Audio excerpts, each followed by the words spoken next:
ጤና ይስጥልን የከበረ ሰላምታችን በመላው ዓለም ሆናችሁ ቃል ስፖርት ዩቲዩብ ቻናላችንን ለምትከታተሉ ውድ አድማጮቻችን ሁሉ ይድረስ ብለናል። ከእናንተ ከሆነው ቃል ስፖርት ዩቲዩብ ቻናል ለዚህም ሰዓት መርጠን ያሰናዳላችሁን ስፖርታዊ ጥንቅሮች እንዲሁ በቅደም ተከተል እንደ ሁልጊዜው እያጋራሹ ቆይታ የምናደርግ ይሆናል። እስከ ፕሮግራማችን ፍጻሜ ቆዩ። ላይክ፣ ሰብስክራይብ፣ ሼር ማድረግ ዛሬም እንዳይረሳ። ውድ ቤተሰቦቻችን የሳምንቱ አጋማሽ የአውሮፓ ሻምፒዮንስ ሊግ የጥሎ ማለፍ ጨዋታ የመልስ ጨዋታዎች ከዛሬ ጀምሮ መካሄድ ይጀምራሉ። ቅድመ ግምታችሁ እንዲሁ ልታጋሩን ትችላላችሁ። እኛ አስቀድመን ታላላቆቹን ሊጎች ታላላቆቹን ክለቦች የተመለከተ ወቅታዊ ጥንቅር ይዘናል። በባርሴሎና በኩል ተጫዋች እንደማያስፈርሙ ያረጋገጡበት አንድን ዝውውር በተመለከተ ተጨማሪ መረጃዎችን ይዘናል። በሪያል ማድሪድ በኩል እንደዚሁ የቅጣት ጥያቄ የቀረበበት ተጫዋች በይፋ ቅጣት እንደማይጣልበት ተረጋግጧል፣ ለማድሪድ ማለት ነው። በስፔን፣ በጣሊያን፣ በጀርመን፣ በፈረንሳይ ብለን በርከት ያሉ ትልልቅ መረጃዎችን ከስፖርት ዓለም በአውሮፓም ዙሪያ እንዲሁም እናጋራችሁ ይሆናል።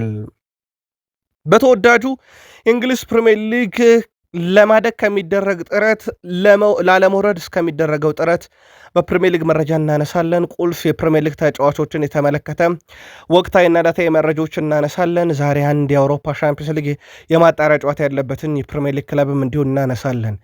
በታላላቆቹ ክለቦች በቼልሲ በኩል ተጫዋቹ ለምን ያንን እንዳደረገ ተናግሯል። የቼልሲ ተጫዋች ነው።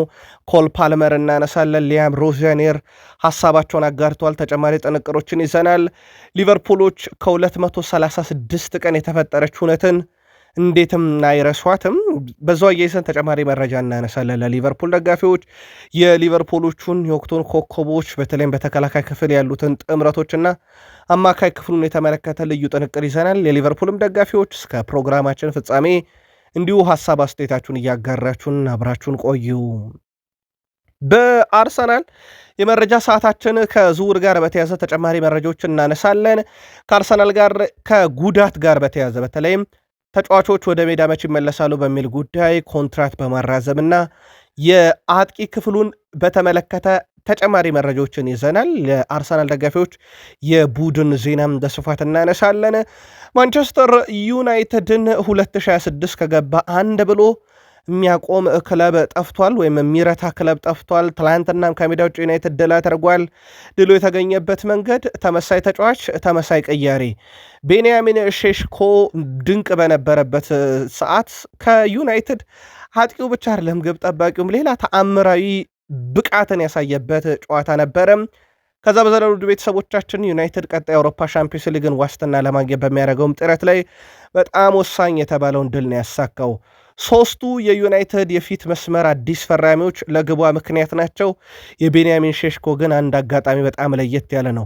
ማይክል ካሪክ ድሉ ይገባናል እያለ ነው። ዴቪድ ሞይስ ደግሞ ግብ ጠባቂያቸው ከበድ ብሎናል ብሏል። ማንቸስተር ዩናይትድ ቤት ተጨማሪ የቡድን ዜና እናነሳለን ከጨዋታው ጎን ለጎን። እስከ ፕሮግራማችን ፍጻሜ ላይክ፣ ሰብስክራይብ እና ሼር እያረጋችሁ ሐሳብ አስተያየታችሁን እያጋራችሁን አብራችሁን ቆዩ። ዛሬ በአውሮፓ መድረክ የአውሮፓ ሻምፒዮንስ ሊግ የጥሎ ማለፍ መርሃ ግብሮች እንደዚሁ ቀጥለው የሚካሄዱ ይሆናል። 4 ጨዋታዎችን እናያለን። አትሌቲኮ ማድሪድ ከክለብ ብሩጅ ምሽት 2 ሰዓት ከ45 ደቂቃ፣ ምሽት 5 ሰዓት ባየርን ሌቨርፑሰን ከኦሎምፒያኮስ፣ ኢንተር ሚላን ከቦዶ ግሊምትና እንደዚሁም ኒውካስል ዩናይትድ ከካራባግ የሚያደርጓቸው ጨዋታዎች ዛሬ በአውሮፓ ሻምፒዮንስ ሊግ የጥሎ ማለፍ ጨዋታዎች ይጠበቃሉ። ከዚህ ጋር በተያዘ በተለይም የኒውካስል ዩናይትድና የካራባግን ጨዋታ በፕሪሚየር ሊግ የመረጃ ሰዓታችን በስፋት እንመለከተዋለን። በስፔን ላሊጋን ጀምር አንድ መርሃ ግብር ነበረ፣ የተስተካካይ መርሃ ግብር 25ኛ ሳምንት። በእርግጥ ቀሪ ጨዋታ ያላቸው አሉ፣ ሪዮ ቫይካኖና ሪያል ኦቪድ። ከዛ በዘለለ ግን ትላንትና በ25ኛ ሳምንት ዲፖርቲቮ አላቬስ ከዢሮና ያደረጉት ጨዋታ 2-2 በሆናቸው ውጤት ተጠናቋል። ለባለሜዳው ዲፖርቲቮ አላቬስ ቦይ 5ኛውና 89ኛው ደቂቃ ላይ ሁለቱን ግቦች ሲያስቆጠር፣ ለእንግዳው ቡድን ዢሮና ሁለቱን ያቻነት ግቦች ቫንት 31ኛው ደቂቃ ላይ እንደዚሁም ቲያጋን ኮቭ 73ኛው ደቂቃ ላይ እንዲሁ ኳስና መረብን ማገናኘት ተችሏል። ውድ ቤተሰቦቻችን ባርሴሎና አሁንም በ61 ነጥብ ይመራል። ሪያል ማድሪድ በ60 ይከተላል። ቪላሪያል በ51 ሶስተኛ ነው። አትሌቲኮ ማድሪድ በ48 አራተኛ፣ እንደዚሁም ሪያል ቤት በ42 ነጥብ 5ኛ ደረጃ ላይ ተቀምጧል። ወራጅ ቀጠና ውስጥ ማዮርካ፣ ሌቫንቴና ሪያል ኦቪድ በተለይም አዳጊው ቡድን ይገኙበታል። ባርሴሎና ደረስን። በባርሴሎና በኩል አሁንም ተጫዋቹን ቋሚ ማድረግ እቅድ የላቸውም ተብሏል። ባርሴሎናዎች በውድድር ዓመቱ መጨረሻ ጆዋ ካንሴሎን ይመልሱታል ተብሏል። በተጫዋቹ በኩል ለሁለተኛ ጊዜ ነው በውሰት እየተጫወተ የሚገኘው ከአልሂላል ነው አሁን የመጣው። ያኔ ከሲቲ ነበረ። ተጫዋቹ በእርግጥ አሁንም ቢሆን በቂ የመጫወቻ ደቂቃን እያገኘ አይደለም በሃንሲ ፍሊክ ስር። ግን ተጫዋቹ እንዳጠቃላይ የውድድር ዓመት ከተጠናቀቀ በኋላ የውሰት ውሉ ሲጠናቀቅ ወደ እናት ክለቡ እንደሚመለስ ተረጋግጧል አልሂላል። በተጫዋቹ በኩል በባርሴሎና መቆየትን ግን ፍላጎት አለው ተብሏል። ደሞዙንም ቀንሶ ቢሆን ግን ባርሴሎናዎች አሁን ካላቸው የፋይናንስ ሁኔታ ሁለተኛ ነገር ሊያስፈርሟቸው ከሚፈልጓቸው ተጫዋቾች አንጻር እንዲህ አይነት ዝውውሮችን ማድረግ አይፈልጉም። ቢደረግም ዝውውሮች በነፃ ዝውውር መደረግ አለባቸው። ባርሴሎና ያለበት የውጭና የገቢ ችግር አሁን ላይ እስከ 10 ሚሊዮን ዩሮ እንዲሁ ይደርሳል ተብሎም ይጠበቃል። ሁዋን ላፖርታ ፒኤስጂ ለላሚን ያማል 250 ሚሊዮን ዩሮ አቅርቦልን ውድቅ ስናደርገው ልጁ ገና የ17 ዓመት ወጣት ነበር። አንዳንዶች እንዴት ፓሪሰን ጀርሜን እንደዚህ አይነት ጥያቄ ሊጠየቅ ቻለ፣ እንዴት አሰቡት እየተባለን ነበረ።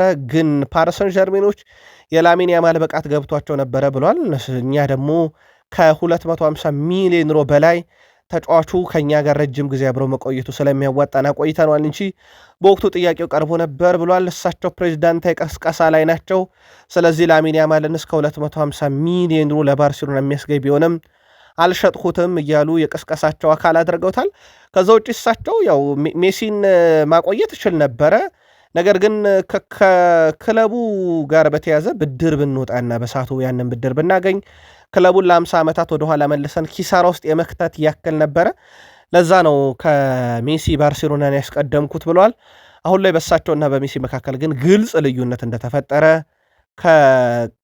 ምርጫው ቅስቀሳ ጋር በተያዘ ጥያቄ ሲቀርብላቸው ምላሽ ሰጥተዋል። ጊዜ እገዳ ቢጣልበትም ጁኒያልኮ ፕሬስቲያኒ ከቤኔፊካ ሙሉ ቡድን ጋር ወደ ማድሪድ እንደሚያቀና ተረጋግጧል። ወጣቱ አርጀንቲና ከቡድን አባላት ጋር አብሮ የተጓዘው ክለቡ ረቡዕ በቤርናቢዮ ጨዋታ 1-0 በስታዲዮ ዳሊዩዝ የተሸነፈውን ጨዋታ ለመቀልበስ ነው። እዚህ ጨዋታ ላይ ታዲያ ተጫዋቹ እንደማይካፈል ይታወቃል፣ ግን ተጫዋቹ ይገኛል ተብሏል። ከዚህ ጋር በተያዘ ለምን በሚል ጉዳይ ላይ ማርካ ማጣሪያ አድርጌያለሁ ብሏል። ፕሪስቲያኒ ወደ ስቴዲየሙ የሚያቀነው ወደ ቤርናቢዮ ምናልባት የይፋ የውሳኔ ለውጥ ካደረገ ወዲያው በጨዋታው ላይ እንዲሳተፍ ነው ብሏል። ከዚህ ጋር በተያዘ ቤኔፊካ ቅሬታ አቅርቧል። እንዴት ገና ምርመራ ሂደት ላይ ያለ ተጫዋች ትቀጣላችሁ? ምርመራ ውጤቱ አልቆ ነው እንጂ ተጫዋቹ መቀጣት ያለበት እንዴት ገና የማጣራት ሂደቱ ሳይጠናቀቅ ቅጣት ትጥሉበታላችሁ ብለው ለዩኤፋም እንዲሁ ቅሬታቸውን አስገብተዋል። ቤኔፊካዎች ሌላ ክስ ያቀረቡት የፌድ ቫልቬርዴን ጉዳይ እንደነበር ይታወቃል። በተለይም ተጫዋቹ ጸብ አጫሪ ድርጊት በጨዋታው አጋጣሚ ላይ ፈጽሟል ብለው በምስል አስደግፈው ለአውሮፓ እግር ኳስ ማህበር አቅርበው ነበረ። ኡራጋይ አማካይ ላይ ምንም አይነት የዲሲፕሊን ቅጣት ከዚህ ሰዓት ድረስ የአውሮፓ እግር ኳስ ማህበር አልጣለም። ስለዚህ በነገው ዕለት የሚደረገው የአውሮፓ ሻምፒዮንስ ሊግ ሁለተኛ ዙር ጨዋታ ላይ ይገኛል ተብሎ ይጠበቃል። እስካሁኗ ሰዓት ድረስ ምንም አይነት ቅጣት ስላልተላለፈበት ማለት ነው። በቤኔፊካ በኩል ግን ጨባጫሪ ድርጊት ነበር የፈጸመብን በሚል ነበረ ቅሬታውን ያቀረበው። የሁለቱ ክለቦች የቤኔፊካና የሪያል ማድሪድ ጨዋታ ካስታወሳችሁ በምድብ የመጨረሻው ጨዋታ ላይ ተገኝተው እንዴት እንደተጠናቀቀ ይታወቃል። ግብ ጠባቂ ግብ ያስቆጠረበት ማድሪድና 4-2 ያሸነፉበት የመጀመሪያ ዙር የጥሎ ማለፍ ጨዋታ ደግሞ እንዴት ስታዲየም ኦፍ ዳሊዩዝ ላይ እንዴት እንደተጠናቀቀ ይታወቃል። የመልሱ ጨዋታ ቤርናቢዮ ላይ ካሁኑ በትልቁ እየተጠበቀ ይገኛል። ማድሪዶች በማህበራዊ ትስስር ገጻቸው ለቀድሞ ተጫዋቻቸው እንኳን ተወለድክ መልእክትን ልከውለታል። ለካዜሜሮ ነው። አሁን በዩናይትድ ነው የሚገኘው፣ ግን ውለታህን አንረሳም ብለዋል። በሪያል ማድሪድ ያበረከትከውን። በሪያል ማድሪድ በኩል ካዜሜሮ 6 ሚሊዮን ብቻ ወጥቶበት የተገዛ ተጫዋች ነው። የአውሮፓ ሻምፒዮንስ ሊግን ደጋግሞ ካነሳላቸው በኋላ ለዩናይትድ ከ60 ሚሊዮን ፓውንድ በላይ እንደሸጡላቸው ይታወቃልና ያ ሁሉ ተጠቅሞበት 54 ሚሊዮን ፓውንድ በላይ አትርፈውበት ነው ለዩናይትድ የሸጡት። እናም እንኳን ተወለድ ከቢሉት አይገርምም እያሉ ነው በርካቶች በተጫዋቹ በኩል። እዛው ስፔን ቆይተን ግን አንድ መረጃ ለመጨመር ያክል ኦርላንዶ ሲቲ ከአትሌቲኮ ማድሪድ አንቷን ግሪዝማንን በዓመቱ መጨረሻ የግላቸው የማድረግ ፍላጎት እንዳላቸው ይፋ አድርገዋል። አንቷን ግሪዝማን በዓመቱ መጨረሻም ክለቡን ሊለቅ የሚችልበት እንዲሁ ሰፊ እድል አለን ተብሎ ይጠበቃል። በጣሊያን ትላንት ሁለት መርሃ ግብሮችን ተመለከትን። አንደኛው ፊዮረንቲና ከፔዥ ያደረጉት ጨዋታ ነበረ። ጨዋታው በፊዮረንቲና 1-0 ድል አድራጊነት ተጠናቋል። ለፊዮረንቲና ኬን ነበር 13ኛው ደቂቃ ላይ ብቸኛዋን ገብ ያስቆጠረ። ያው ፊዮረንቲና በወር አንዴ ወይ በሁለት ወር አንዴ ነው ድል የሚያገኘው። ይሄ ትልቅ ድል ነው ማለት ይቻላል ለፊዮረንቲና። ሌላኛው በ26ኛ ሳምንት የተመለከትነው ጨዋታ የቦሎኛ እና የዩዲኒዜ ጨዋታ ነው። ጨዋታው በቦሎኛ 1-0 አሸናፊነት ተጠናቋል። በጨዋታው ላይ ቤርናንዴርስኪ 75ኛው ደቂቃ ላይ ነበረ በፍጹም ቅጣት ምት የቦሎኛን የማሸነፊያ ግብ ያስቆጠረው። ካስቴሮ ነበረ በጨዋታው ፍጹም ቅጣት ምት እንዲገኝ ደግሞ ለቦሎኛ ምክንያት የነበረው። ዩዲኒዜ የጨዋታ ብልጫ ቢኖረውም ግን በስተመጨረሻም ድል አድራጊነቱ የቦሎኛ እንደዚህ የሆነበት አጋጣሚ ነው። በጣሊያን ቆይታችን ተጨማሪ መረጃ እናንሳ ውድ ቤተሰቦቻችን። የጣሊያን ሴሪ መሪው ኢንተር ሚላን ባለፉት 6 ጨዋታ ያስመዘገበው ውጤት በአውሮፓ 5 ታላላቅ ሊግ ቀዳሚ ቡድን ያደርገዋል። ከ6-6ቱንም አሸንፏል። ይሄ ትልቅ የሚባል ውጤት ነው። ቦሩሲያ ዶርትመንድ ከ6-5ቱን አሸንፎ አንዳቸው ሁለተኛ ነው። ፒኤስጂ ከ6-5ቱን አሸንፎ አንድ ተሸንፎ ሶስተኛ፣ ሪያል ማድሪድም አንድ ተሸንፎ አራተኛ፣ ሊዮን አንድ ተሸንፎ አምስተኛ፣ ማንቸስተር ዩናይትድ የትላንትናውንም ብንጨምር በአቻው አንድ አቻ ስለሚኖሩ ተመሳይ ይዘት ነው የሚኖረው። ስለዚህ ዩናይትድ አንድ አቻም ቀሪ 5ቱን ድል ስድስተኛ፣ ቼልሲ 4 ድል 2 አቻ፣ አታላንታ በ4 ድል 2 አቻ ተቀጣዮቹን ደረጃዎች ይዘዋል። በኢንተር ሚላን በኩል ግን የአውሮፓም ቀዳሚ ክለብ ነው። ባለፉት 5 ጨዋታ በሰበሰበው ነጥብ እዛው ጣሊያን ቆይተን የናፖሊ ተጫዋች ኬቨን ደብሩይናን በተመለከተ ያው በጉዳት ረዘም ያለ ጊዜ አልነበረም። አሁን ከጉዳት ተመልሷል። በቅርቡ ለናፖሊ ጨዋታ ያደርጋል ተብሏል። በርከት ያሉ የጣሊያን መገናኛ ብዙሃንም ተጫዋቹ አሁን ለጨዋታ ዝግጁ ለመሆን በጣም ጥቂት ጊዜያት ብቻ ይቀሩታል እየተባለ ነው። ኬቨን ደብሩይና ወደ ናፖሊ ካመራ በኋላ ድንቅ ጅማሮ ቢያደርግም ለጉዳት ምክንያት ግን ላለፉት ጥቂት ወራት ሜዳ ላይ እንዳልነበር ይታወቃል። ዓለም አቀፍ እግር ኳስ ማህበር ቦርድ IFAB በአንዳንድ የቀድሞ እግር ኳስ ህጎችና በአዲሱ የእግር ኳስ ህጎች ላይ ከፍተኛ ለውጦችን ለማድረግ ውይይት እያደረገ ነው። በውይይቱ ላይ ከተነሱ ነጥቦች ውስጥ አንድ ተጫዋች ከሜዳ ከወጣ በኋላ ጉዳት የደረሰበት ቢያንስ ለ1 ደቂቃ መመለስ አይፈቀድለትም የሚል፣ ዳኛው ስህተት ከሰራ እና ሁለተኛ ቢጫ ካርድ ከሰጠ ቫር ጣልቃ ገብቶ ሊያስተካክለው ይችላል የሚል፣ የማዕዘን ምት በስህተት ከተሰጠ በቫር ውሳኔው እንዲቀለበስ፣ ተቀያሪ የሆነ ተጫዋች በ10 ሴኮንዶች ውስጥ ሜዳውን ለቆ መውጣት አለበት። ይህን ካላደረገ ቡድናቸው እስከሚቀጥለው ጨዋታ ድረስ በ10 ተጫዋች ይጫወታል ወይም ተተኪው ወደ ሜዳ እንዲገባ አይፈቀድለትም። አሊያም ደግሞ ለ5 ደቂቃ ያክል ተቀያሪው ተጫዋች እንዳይገባና በጎዶሎ እንዲቀጥሉ ቅጣት ይጣል። ሌላው ሰዓት ቆጣሪ ከዚህ በኋላ ለመልስ ውርወሮችና ለማዕዘን ምቶች እንዲሁም ለቅጣት ምቶች በመደበኛ ተዘጋጅቷል። ከ15 ሰከንድ በላይ የሚዘገዩ ከሆነ ኳስ ለተቃራኒ ቡድን ይሰጥ የሚል ነው። ከዚህ ጋር በተያያዘ የማዕዘን ምቶች ላይ ተጀምሯል። በማዕዘን ምት ሳይሆን ግብ ጠባቂ ኳስ ሲይዝ በፍጥነት የማያስጀምር ከሆነ ያ ኳስ ማዕዘን ምት እንዲደረግ መጀመሩ ይታወቃል። ከዚህ ጋር በተያያዘ አዳዲስ ህጎች ላይ ማሻሻያና እንደዚሁም ተጨማሪ አዳዲስ ህጎች ላይ ውይይት እየተደረገ ነው ተብሏል። አፍን ሸፍኖ መናገርም ለእግር ኳስ ተጫዋቾች ላይፈቀድ ይችላል የሚሉ መረጃዎችም በተመሳይ ይፋ እየተደረጉ ይገኛሉ። ጉዳዩን እንከታተለዋለን። በቃል ስፖርት ዩቲዩብ ቻናልም እናደርሳችኋለን። በሳውዲ ፕሮ ሊግ የ23ኛ ሳምንት መርሃ ግብሮች መደረግ ጀምረዋል። ትላንትና አል አህሊ ከዳማክ ጋር ያደረገውን ጨዋታ 1-0 አሸንፏል። ፍራንኬሲ 37ኛው ደቂቃ ላይ ግብ አስቆጥሯል። ያ ማለት ውድ ቤተሰቦቻችን አልናስር ወደ ሁለተኛ ተንሸራቷል ማለት ነው። አልአህሊ የሳውዲ ፕሮ ሊግን በ56 ነጥቦች መምራት ጀምሯል። አልናስር ነገ ጨዋታ ያደርጋል። ካሸነፈ በቀጥታ መሪነቱን መረከብ ይችላል። አልሂላል በ54 ነጥብ ወደ ሶስተኛ ዝቅ ብሏል። የሶስቱ ሀያላነ ክለቦች በሳውዲ አረቢያ ፍጥጫቸው እንደቀጠለ ነው። ዛሬም ቀጥሎ የሚካሄዱ በርከት ያሉ ሳውዲ ፕሮ ሊግ የ23ኛ ሳምንት መርሃ ግብሮች አሉ። እንዳጠቃላይ ግን የ23ኛ ሳምንት መርሃ ግብሮች ሁሉም ተደርገው ሲጠናቀቁ የደረጃ ሰንጠረዡ ላይ ሌላ ለውጥ ሊያስከትል ይችላል። ውድ የቃል ስፖርት ዩቲዩብ ቻናል ቤተሰቦቻችን ከእናንተ ሆኖ ቃል ስፖርት ዩቲዩብ ቻናል ለሰዓቱ መርጠን ያሰናዳላችሁን ስፖርታዊ ጥንቅሮች በቅደም ተከተል እያጋራናችሁ እንገኛለን። ላይክ፣ ሰብስክራይብ፣ ሼር አድርጉን። ትላንታችሁ እንዴት አለፈ? ዛሬ በሚደረጉት ጨዋታዎች ምን እንጠብቅ? ቅድመ ግምታችሁና እንዲሁም ሀሳብ አስተያየታችሁን በመደግፏቸው ክለቦች ዙሪያ እያጋራችሁን በድጋሚ መልካም ቆይታ ተመኘን። በእንግሊዝ ሁለተኛው እርከን ሻምፒዮንሺፕ እንደሆነ ይታወቃል። ወደ ፕሪሚየር ሊግ ለማደግ የሚደረግ ፍልሚያ ማለት ነው። አንደኛና ሁለተኛ የወጡት በቀጥታ ያልፋሉ። ከ4 እስከ 6 የወጡ 4 ክለቦች በጥሎ ማለፍ አንድ ክለብ ተቀላቅሏቸው ይመጣል። ከዚህ ጋር በተያያዘ ውድ ቤተሰቦቻችን 2015-16 ተወዳጁን የእንግሊዝ ፕሪሚየር ሊግ ያሳካው ሌስተር ሲቲ አሁን አይደለም ወደ ፕሪሚየር ሊጉ ለማደግ በሻምፒዮንሺፑ ለመትረፍ ተአምር ይፈልጋል። 22ኛ ደረጃ ላይ ተገኝቷል። 22ኛ ማለት በሻምፒዮንሺፑ ግርጌው ነው። አሁን ወልቭስ በፕሪሚየር ሊጉ ያለበት ማለት ነው። ያ የፕሪሚየር ሊጉን ዋንጫ በልቶ እጅ ባፍ ያስጫነው ሌስተር ሲቲ ከሻምፒዮንሺፕም ወደ ሊግ አንድ ሊወርድ የሚችልበት በጣም አስከፊ ጊዜ ላይ ነው የሚገኘው። በፕሪሚየር ሊጉ ደግሞ ያሉ ክለቦች በቀጣይ ውድድር ዓመት ሊወርዱ ይችላሉ በሚል የተቀመጡት በተለይም ስኮር 90 ወልቭስ 97% ከፕሪሚየር ሊጉ ይወርዳል ብሏል። ወልቭሶችም አምነው አስቀድሞ የተቀበሉት ጉዳይ ነው። በርሌ 94% ይወርዳል፣ ዌስትሃም 53%፣ ኖቲንግሃም ፎረስት 26%። ምናልባት ትንሽ የቶትናም አሳሳቢ ነው። ቶትናም 18% ወደ ሻምፒዮንሺፑ ሊወርድ ይችላል የሚል ቅድመ ግምት ተቀምጧል። ምናልባት የቶትናም ደጋፊዎች እናንተ ምልከታ ላኩልን። በዚህ ውድድር ዘመን በፕሪሚየር ሊጉ ከፍተኛውን ኳስ የማስጣል ንጻሬ ኤሊዮት አንደርሰን ወስዶታል። በኖቲንግሃም ፎረስት ይገኛል። ድንቅ የውድድር ዓመት እያሳለፈ ይገኛል። ቀጣይ ዓመት የትልልቅ ክለቦች ምኞት ነው። በተለይም ዩናይትድ ሲቲን ጨምሮ በስፋት ስማቸው እየተነሳ እንደሆነ ይታወቃል። በማስጣል ቀዳሚ ተጫዋች ሆኗል 232። ዴክላን ራይስ በ144 ይከተለዋል። በብዙ ልዩነት አለ። ጆ ጎሜዝ በ142 ሶስተኛው ተጫዋች ነው።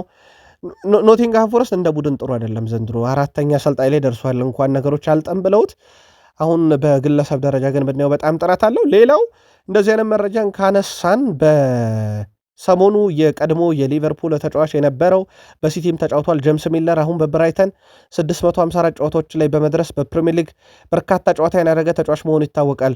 በነገራችን ላይ እሱ እነኚህ 654 ጨዋታ ሲያደርግ በተቃራኒው ለበርካታ ጊዜ የተፋለማቸው ተጫዋቾች የዩናይትዶቹ ማይከል ካሪክና ዋይኔ ማርክ ሩኒ ሆነዋል። ከኤቨርተን እስከ ዩናይትድ ዋይኔ ሩኒን ማይከል ካሪክን በዩናይትድ ተፋልሞታል።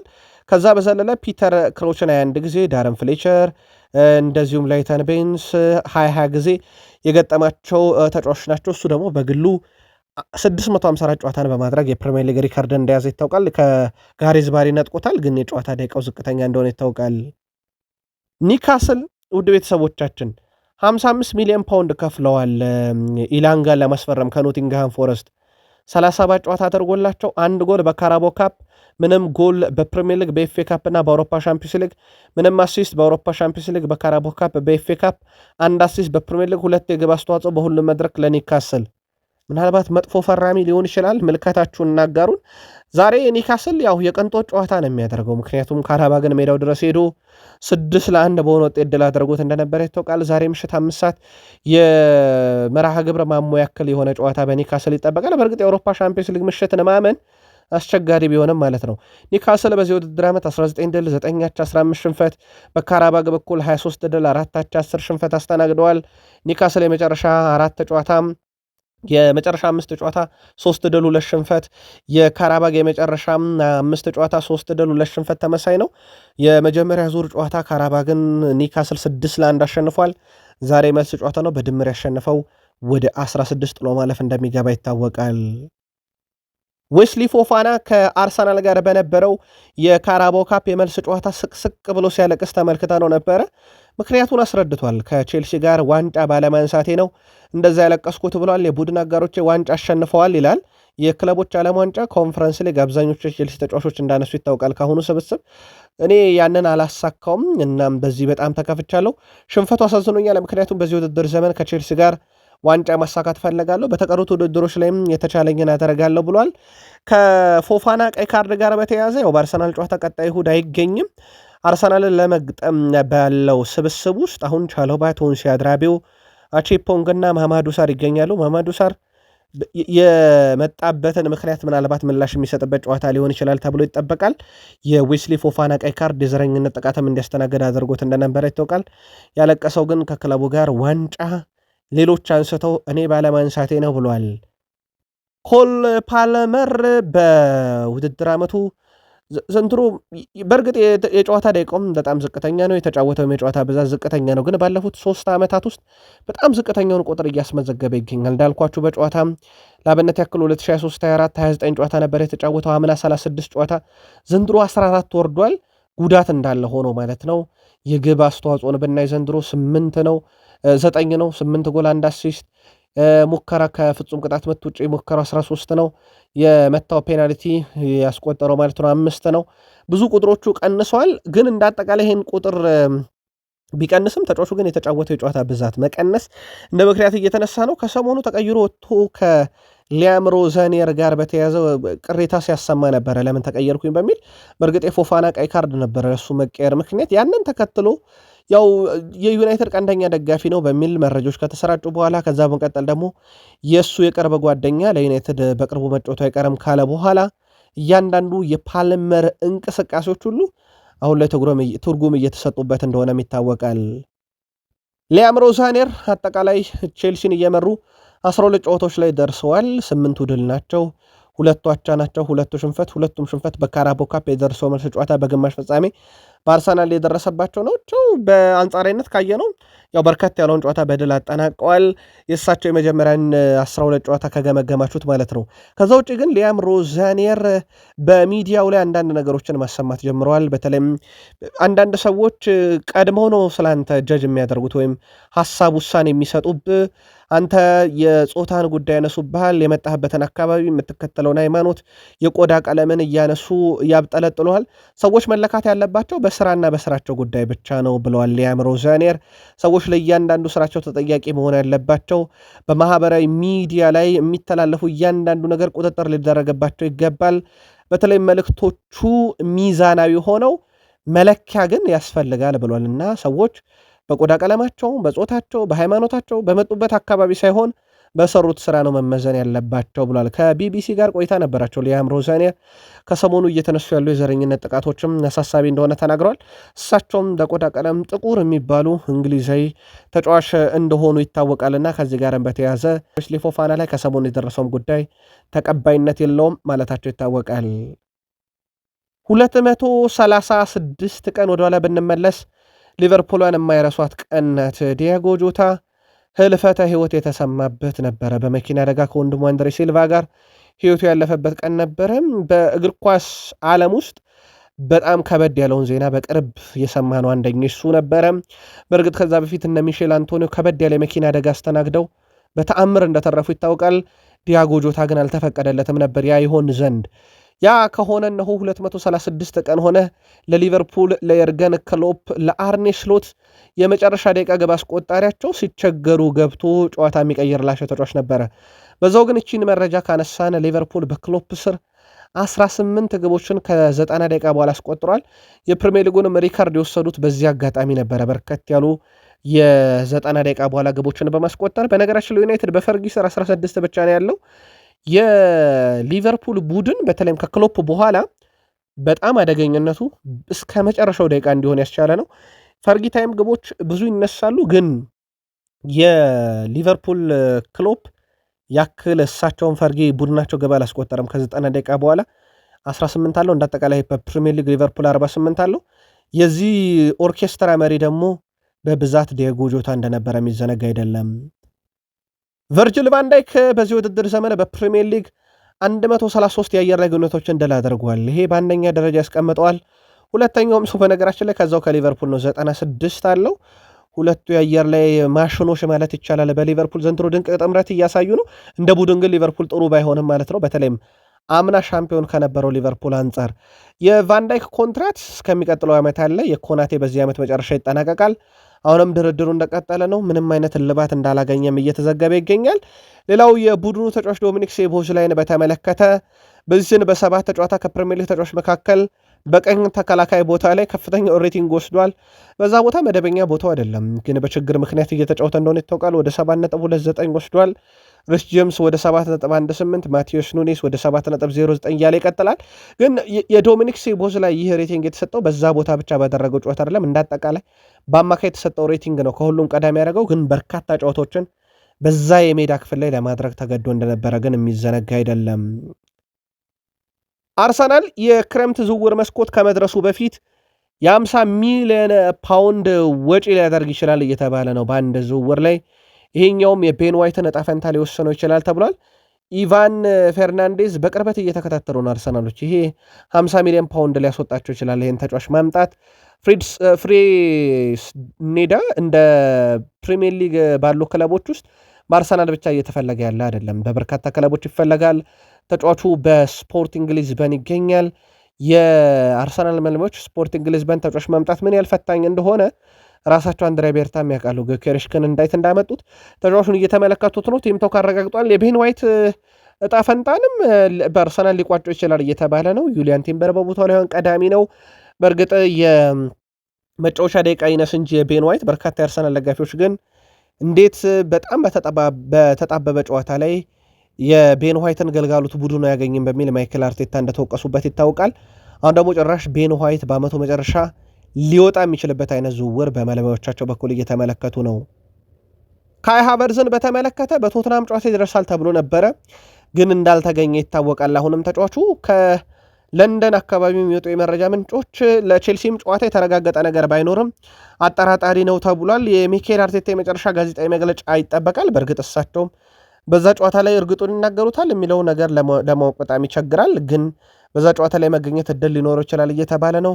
ያለሱ ቶትናምን ረትተዋል። በብዙ የተፈራ ጨዋታ ነበር። እንደውም በወልቭስ አርሰናል ነጥብ ከጣለ በኋላ ያለ ካይ ሃቨርዝ ሲዝኑን መጨረስ በጣም ሊያስቸግር ይችላል እየተባለ ነበር፣ ግን ቶትናም ላይ እንደ መነሳሻ የሆነ ድል ነበር ያስመዘገቡበት። ካይ ሃቨርዝን በተመለከተ ተጨማሪ መረጃዎችን ለማጣራት ጥረት እያደረገ እንገኛለን። እስካሁን ባለው ሂደት በተለይም ከለንደን አካባቢ የሚወጡ ለቼልሲ ጨዋታ የመድረስ እድሉ ከፍ ያለ ነው ሲሉም፣ በአርሰናል በኩል ግን ኦፊሻል የወጣ መረጃ የለም። አርሰናል ከዴክላን ራይስ ጋር በኮንትራት ጉዳይ በሚቀጥለው የውድድር ዘመን ከመጀመሩ በፊት ድርድሮችን ያደርጋል።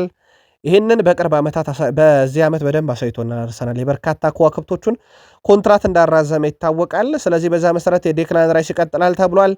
ምናልባት የፕሪሚየር ሊጉ ዋንጫም የራሱ የሆነ ተጽዕኖ ሊኖረው ይችላል እየተባለ ነው በሱ ኮንትራት መፈረም ሂደት ላይ። ያው ቡካዮ ሳካ ፈርሟል። በእርግጥ ቡካዮ ሳካ የአካዳሚ ልጅ ነው፣ ለአርሰናል በጣም በቅርበት ያደገ ነው። በዴክላን ራይስ በኩል ስሙ በአንድ ወቅት ከሪያል ማድሪድ ጋር ሲነሳ ነበረ።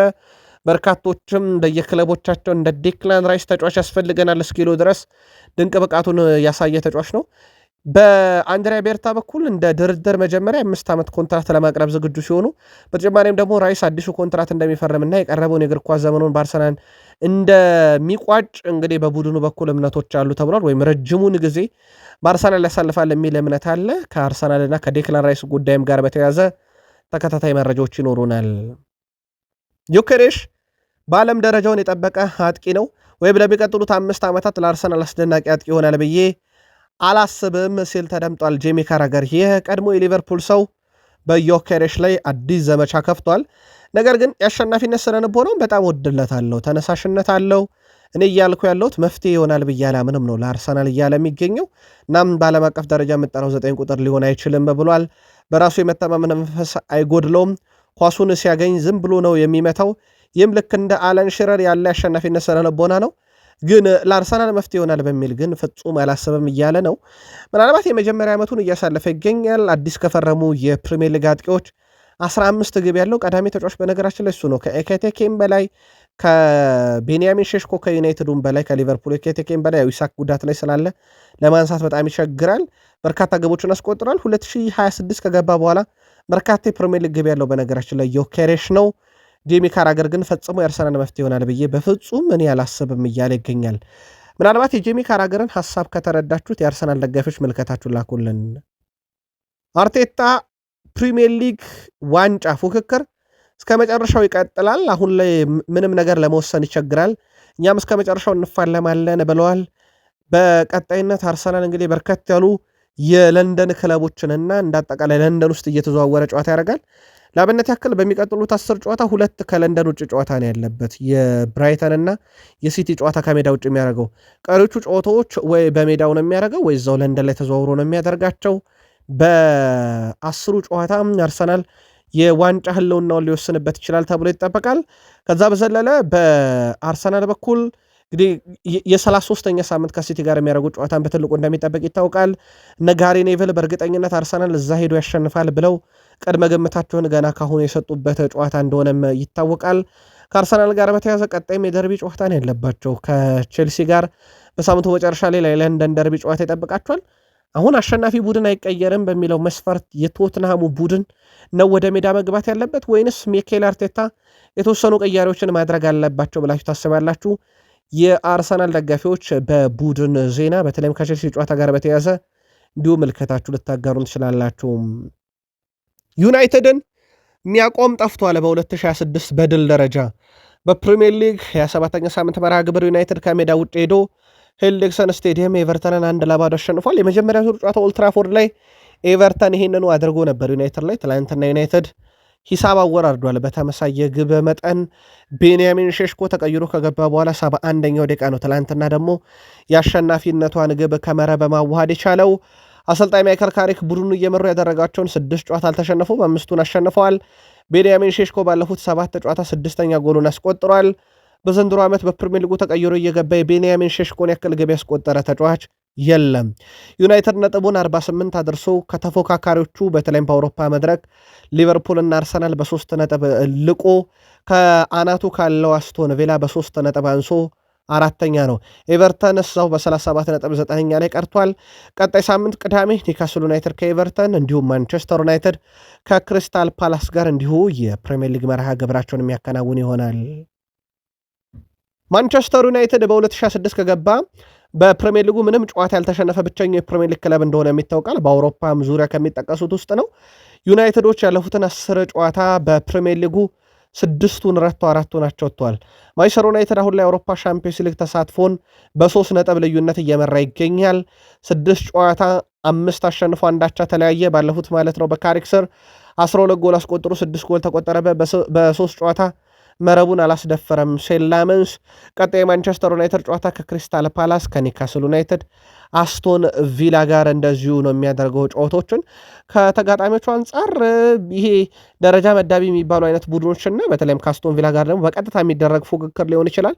ዩናይትድ እነኚህ ቀጣይ ጨዋታዎቹ ደግሞ አንድም የአውሮፓን ትኬት መቁረጫ ማረጋገጫ፣ ሁለትም የደጋፊ ጸጉር መቁረጫ ሊሆኑ ይችላሉ ተብለው ከሚጠበቁት ውስጥ ነው። ኮርና መመከት አንዱ ጥንካሬ ነው ብሏል ላንመንስ። የማንቸስተር ዩናይትዱ ግብ ጠባቂ ሴላመንስ ቡድኑ ኤቨርተን በቆመ ኳስ ጠንካራ መሆኑን አውቆ እንደገባ ገልጿል።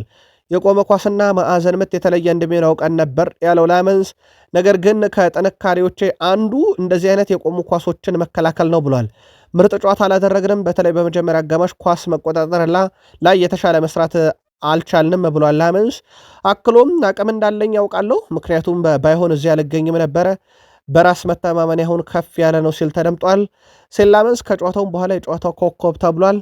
ትላንትና ዩናይትድ ላይ ግብ እንዳይቆጠር በተለይም የአየር ላይ ኳሶች ላይ በጣም ወሳኙ ነበር። የኤቨርተንን የቆሙ ኳሶች፣ የኤቨርተንን የማዕዘን ምቶች በመከላከል ረገድ ድንቅ ምሽት አሳልፏል። ጥንካሬ ነው ሲል ተደምጧል።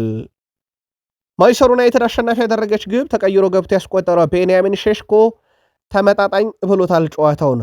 ቡድናቸው አስፈላጊ 3 ነጥብ እንዳሳካ የገለጸው ሴስኮ በጣም አስቸጋሪ ነበር፣ ተፋልመውናል፣ እስከ መጨረሻውም ሄደን ድሉን ግን እኛ አግኝተናል ብሏል። አክሎም ተቀይሬ በገባው ቁጥር ቡድኑን ለመርዳት እጥራለሁ፣ እዚህ ያለሁት ለዛ ነው፣ የሚጫወተውም ደቂቃ ለውጥ አያመጣም ሲል ተደምጧል። ቤንያሚን ሼሽኮ ማንቸስተር ዩናይትድ በሚቀጥለው ዓመት በሻምፒዮንስ ሊግ እንዲጫወት ዋና ትኩረቴም ነው ሲል ተደምጧል።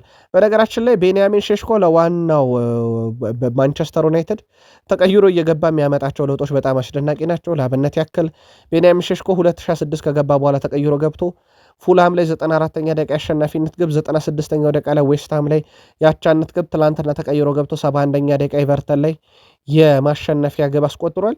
እንደ አጠቃላይ ቤንያሚን ሼሽኮ ባለፉት 4 ጨዋታ በሜዳ ላይ ማሳለፍ የቻለው ደቂቃ 76 ብቻ ቢሆንም 3 ግቦችን ለዩናይትድ እንዲሁ ከመረብ ማዋሃድ ችሏል።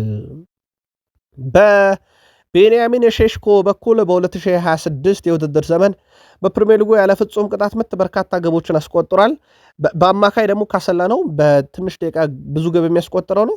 የቤንያሚን ሼሽኮ ለየት የሚያደርገው 5 ግቦችን ማስቆጠር ችሏል ከፍጹም ቅጣት ምት ውጪ በ2026 ከፔድሮ፣ ከጌከሬስ፣ ከፓልመር፣ ከቲያጎ እኩል ይሆናል ከፍጹም ቅጣት ምት ከቀነስን።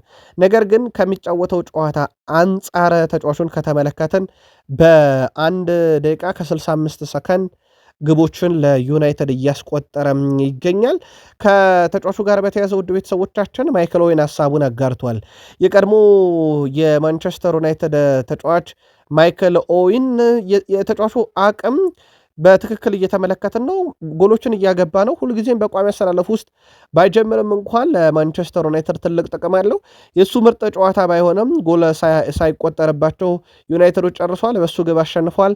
በዚህ ጥቂት ስብስብ ሁልጊዜም በብቃት አንድ ደረጃ ከፍ እንዲሉ እጠብቃለሁ ዩናይትዶችን። ዩናይትድ ሀያል ክለብ ነው ብሏል የቀድሞ የማንቸስተር ዩናይትድ ተጫዋች ማይክል ኦዌንም። ቤንያሚን ሼሽኮ ግን የሚያገኛቸውን እድሎች የሚጠቀምበት መንገድ በጣም አስደናቂ ሲል አሞካሽቶታል። ግቧ ላይ ለየት የሚያደርገው ነገር ውድ ቤተሰቦቻችን ሶስቱ የክረምት ፈራሚዎች ተሳትፈዋል። ማቲያስ ኩኛ ከማንቸስተር ዩናይትድ ሳጥን ወደ ተጋጣሚ ቡድን ኤቨርተን ሳጥን ኳሷን በረጅሙ ነበር ለብሪያን ቤሞ ያሻገረለት። ከዛ በኋላ ብሪያን ቤሞ ደግሞ ለቤንያሚን ሼሽኮ አቀብሎት ተቆጠረ። በጣም አስገራሚ ግን አስተውላችሁ ከሆነ ማቲያስ ኩኛ ከራሱ የፍጹም ቅጣት ምት ክልል አካባቢ ወይም ከዩናይትድ የመከላከል ቀጠና ኳሱን ሲያርቅ ለብሪያን ቤሞ አጠገቡ ነበረ ቤንያሚን ሼሽኮ። በምን ፍጥነት እዛ ደረሰ የሚለው ግን በጣም አጠያቂ ነው። ማንቸስተር ዩናይትድ በዚህ ውድድር ዘመን በፕሪሚየር ሊጉ ከማንኛውም ቡድን በላይ ከፍተኛ ሙከራ እንደዚሁ ያደረገበትም ጨዋታ ሆኖለታል። ወደ 428 ደርሷል።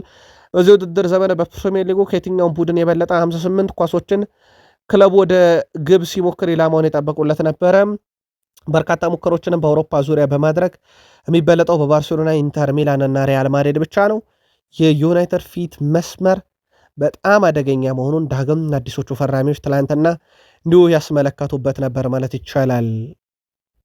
በማንቸስተር ዩናይትድ በኩል ማይክል ካሪክ ቡድኑን ከያዘ በኋላ ሲቲን አሸንፏል። ሲቲ 2-0፣ አርሰናልን 3-2፣ ፉልሃምን 3-2፣ ቶትናምን 2-0፣ ዌስትሃም ጋር 1-1፣ ኤቨርተንን 1-0 አሸንፏል። በጣም ትልቅ የሚባለው የውጤት ጉዞ ነው። እንደ አጠቃላይ ማግኘት ከሚገባው 18 ነጥብ 16ቱን አሳክቷል። በተለይም ከአናቱ ያሉት ሲቲ እና አርሰናል እንዲሁም ሌላውን ጠንካራው ቡድን ስፐርስን የረታበት መንገድ ቡድኑ በራስ መተማመኑን ከፍ እንዲል የሚያደርግ ነው። አሁን ማንቸስተር ዩናይትድ 2026 ከገባ በኋላ በሰበሰበው ነጥብ በፕሪሚየር ሊጉ አንደኛ ነው፣ 18 ነጥቦችን ሰብስቦ። አርሰናል፣ ሲቲ 16 ይዘው ይከተሉታል። እንደዚሁም 15 ነጥብ ያላቸው ቼልሲ፣ በርንማውዝ ናቸው በ14 ነጥብ። ብሬንትፎርድ 6ኛ ደረጃ ተቀምጧል። ያው ትላንት እንደነገርኳችሁ የፕሪሚየር ሊግ 2026 ዝቅተኛ ነጥብ ሰብሳቢ ክለብ ቶትናም ነው። 4 ነጥብ ብቻ ነው ያገኘው። የዚህን ያክል ዝቅተኛ ነጥብ የሰበሰበ አንድም የፕሪሚየር ሊግ ክለብ የለም በ2026። እንደ ዩናይትድ ደግሞ በርካታ ነጥብ የሰበሰበና ቀዳሚ የሆነ ክለብ የለም በተወዳጁ የእንግሊዝ ፕሪሚየር ሊግ። ማይክል ካሪክ ከዚህ በተሻለ ሁኔታ መጫወት እንችላለን፣ በተለይ በተወሰኑ የጨዋታ ዘርፎች ላይ ከዚህ እጅግ የላቀ ብቃት ማሳየት እንችላለን። ቢሆንም ግን ከሜዳችን ውጪ 1-0 በጣም ጥሩ ድል ነው ሲሉ ተደምጠዋል። በልጆቼም በጣም ኮርቻለሁ ብሏል ማይክል ካሪክ። በጨዋታው ላይ የተከላከልንበትን መንገድ አስደንቆኛል። በተለይም የነሱን ረጃጅም ኳሶች እና በተክለሰውነታቸው ገዘፍ ያሉ ተጫዋቾች ጋር የነበረው የ1-1 ፍልሚያን ተጫዋቾች ያሸነፉበት መንገድ በጣም አስደስቶኛል፣ እንድኮራባቸውም ሆኛለሁ ሲሉ ተደምጠዋል አሰልጣኝ ማይክል ካሪክ። ቡድኑ በቀጣይነትም የአውሮፓን ትኬት ለመቁረጥ ሁሉም ነገር በእጃችን ነው፣ ራሳችን እንወስነዋለን ብለዋል። ምናልባት ዩናይትድ ከተወጣቸው ጨዋታዎች አንጻርና ከቀሩት ጨዋታዎች አንጻር ቶፕ 4 ውስጥ ሆኖ መጨረስ አይችልም ወይ? አሁን ባለው ሁኔታ የዩናይትድ ደጋፊዎች መልከታችሁን አጋሩን። ዴቪድ ሞይስ ለድሉ እንደ ምክንያት ካነሳቸው ነገሮች ላይ ዩናይትድ አሰልጣኙ ኤቨርተን ነው። 2013 ላይ እሳቸው ከዩናይትድ መንበረ ስልጣኑን ተረክበው ዩናይትድ አሰልጣኝ ሲሆኑ ካሪክ በወቅቱ የዩናይትድ ተጫዋች ነበር። ከ13 ዓመት በኋላ ዳግም ሲገናኙ ግን በተለያየ ሚና አሁን ካሪክም አሰልጣኝ ሆኑ በተቃራኒ ቡድን ለተለያየ ዓላማ ነው። ዴቪድ ሞይስ ግን የማንቸስተር ዩናይትድ ግብ ጠባቂ ድንቅ ስራ ሰርቷል ብዬ አስባለሁ። እያንዳንዱ የማዕዘን ምት ይይዛቸዋል ወይ ከግብ ክልል አካባቢ ያረቃቸዋል።